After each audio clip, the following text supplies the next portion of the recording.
BBG Amaravati ventures లో Mahashivratri bumper offer 15 రోజుల్లో full payment చేస్తే plot registration free. For more details contact 04069032244. Andhra Pradesh కి కేంద్ర ప్రభుత్వం అతి త్వరలోనే మరొక తీపి కబురు చెప్పబోతుందా?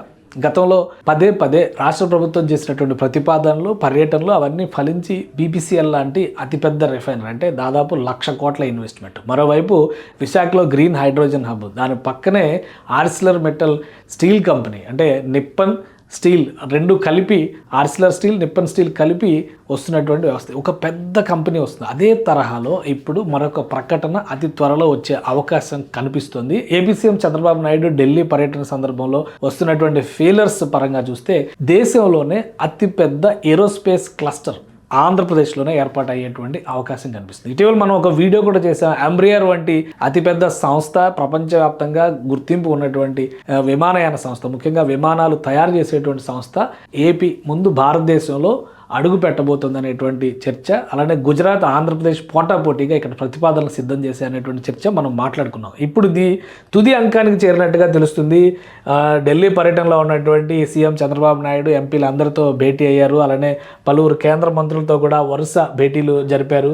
వీటన్నింటి సారాంశం, కేంద్ర ప్రభుత్వానికి చేసినటువంటి విజ్ఞప్తుల సారాంశం కూడా ఏంటంటే ఫైనల్గా ఆంధ్రప్రదేశ్లో ఈ విమానయాన క్లస్టర్, ముఖ్యంగా ఏరోస్పేస్ క్లస్టర్ని ఏర్పాటు చేయాలనేటువంటి ప్రతిపాదనకి దాదాపుగా సుముఖత వ్యక్తం చేసినట్టుగా సమాచారం వస్తుంది. ఇందుకు కారణం ఏంటి అనేది కూడా ఒకసారి మనం విశ్లేషిద్దాం. ఆల్రెడీ ఈ ఎంబ్రియార్ అనేటువంటి సంస్థ ఒక పెద్ద సంస్థ, విమానాలు తయారు చేయడంలో బ్రెజిల్కి చెందినటువంటి సంస్థ.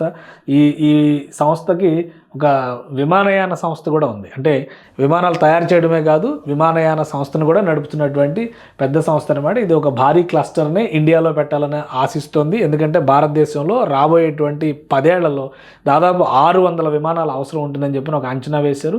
ఇంకా పెరుగుతున్నటువంటి డిమాండ్ ప్రకారం 1947 నుంచి మనం లెక్కేసుకుంటే 2047 అనేటువంటి ఒక విజన్ డాక్యుమెంట్ని కేంద్ర ప్రభుత్వం వికసిత భారత్ లక్ష్యంతో అనౌన్స్ చేసింది. కాబట్టి విమానయాన రంగానికి పెద్ద ఎత్తున ప్రోత్సాహం ఇవ్వాలని మేక్ ఇన్ ఇండియా కాన్సెప్ట్ని ఇందులో ఇంప్లిమెంట్ చేసి ఇప్పటివరకు భారతదేశంలో విమానాలని తయారు చేసేటువంటి సంస్థ అడుగు పెట్టలేదు. కాబట్టి ఎంబ్రియార్ ఇక్కడ అడుగు పెట్టబోతోంది. ఈ సంస్థ కేంద్ర ప్రభుత్వంతో ఒప్పందం చేసుకుంది.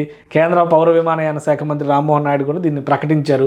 సో ఈ ఎంబ్రియార్కి సంబంధించినటువంటి వ్యవస్థలు ఎక్కడ అడుగు పెట్టాలనే దాని మీద విస్తృత చర్చ జరిగింది. వాటి ఫలితంగా 2 రాష్ట్రాల నుంచి వచ్చినటువంటి ప్రతిపాదనలు దాదాపుగా ఫైనల్ స్టేజ్కి వచ్చినాయి అన్న విషయం తెలుస్తుంది. గతంలో కూడా మనం ఈ విషయాన్ని డిస్కస్ చేస్తాం. అందులో క్వాలిఫైయింగ్ కంపెనీ కింద ఆంధ్రప్రదేశ్ని మనం చూడాల్సి ఉంటుంది. ఫస్ట్ గుజరాత్ నుంచి ప్రతిపాదనలు వచ్చినాయి, ఆంధ్రప్రదేశ్ నుంచి ప్రతిపాదనలు వచ్చినాయి. అయితే ఆంధ్రప్రదేశ్ మోస్ట్ సూటబుల్ ఏరియా కింద ఆ విమానయాన సంస్థ కూడా తన అభిప్రాయాన్ని చెప్పినట్టుగా తెలుస్తుంది. దీనిపైన కేంద్ర ప్రభుత్వ వర్గాలు కూడా విస్తృతమైనటువంటి చర్చ జరుపుతున్నాయి.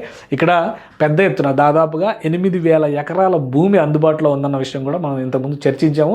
లేపాక్షి నాలెడ్జ్ హబ్, ముఖ్యంగా లేపాక్షి నాలెడ్జ్ హబ్ అనేటువంటి పేరుతో ఇక్కడ గతంలోనే దాదాపు 8,000 ఎకరాల భూమి ఉంది. సో ఇది ఆల్మోస్ట్ కర్ణాటక, ఆంధ్ర బార్డర్లో ఉంటుంది అనమాట. అంటే ఇప్పుడు ఉమ్మడి అనంతపురం జిల్లా విభజించిన తర్వాత ఇటు సత్యసాయి జిల్లాలో కొంత భాగం, అటు అనంతపురం జిల్లాలో కొంత భాగం ఉంది. ప్లస్ ఇది ఇక్కడ వచ్చే పెద్ద అడ్వాంటేజ్ ఏంటంటే ఈ ఏరియా నుంచి బెంగళూరు కూడా చాలా దగ్గర. మన దేశంలో రిమోట్ సెన్సింగ్ ఏజెన్సీస్కి సంబంధించి, అలానే విమానయానానికి సంబంధించినటువంటి అనేక పరిశ్రమలకి అంటే విడిభాగాల సంస్థలకు సంబంధించి కూడా బెంగళూరు కేంద్ర స్థానంగా ఉంది.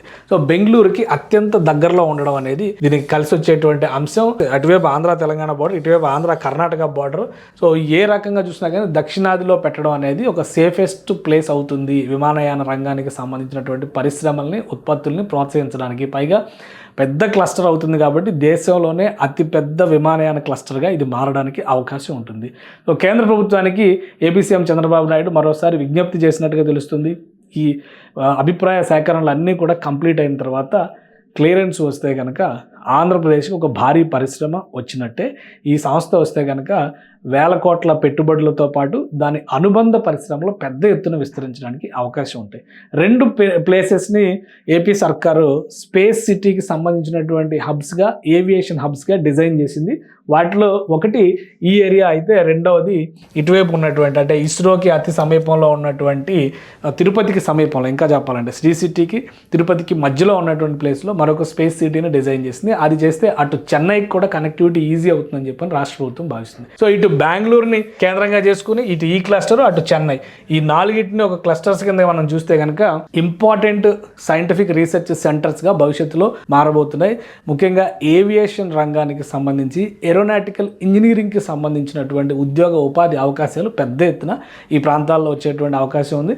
ఇప్పటికే ఎంబ్రయర్ ప్రతినిధులకి కొన్ని ప్రత్యామ్నాయ స్థలాలపైన సూచనలు చేశారు. వాళ్ళు దాని జాగ్రఫీ, టోపోగ్రఫీ అన్ని స్టడీ చేస్తున్నట్టుగా తెలుస్తుంది. వాళ్ళ నుంచి ఫైనల్ డెసిషన్ వచ్చిన తర్వాత ఆంధ్రప్రదేశ్కి ఈ అవకాశాలు ఎక్కువగా ఉన్నాయనేటువంటి సమాచారం అయితే వస్తుంది. కాబట్టి ఏపీని ఎంచుకుంటారా గుజరాత్ వైపు మళ్ళుతారా అనేటువంటి చర్చ ఉంది. కానీ ఇక్కడ ఉన్నటువంటి జాగ్రఫీ పరంగా ఉన్నటువంటి సేఫ్టీని దృష్టిలో పెట్టుకొని చూస్తే దక్షిణాది రాష్ట్రాల్లోనే ఈ పరిశ్రమను ప్రోత్సహించే అవకాశాలు పుష్కలంగా కనిపిస్తున్నాయి.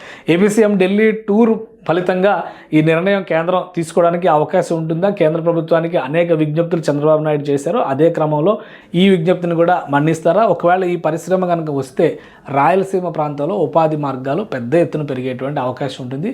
కియా లాంటి సంస్థల తర్వాత ఈ ఎంబ్రయర్ లాంటి కంపెనీ కనుక ఆపరేషన్స్ మొదలు పెడితే మరొక భారీ పరిశ్రమ, ముఖ్యంగా మ్యానుఫ్యాక్చరింగ్ ఇండస్ట్రీ రాయలసీమకు వచ్చినట్టుగానే భావించవచ్చు.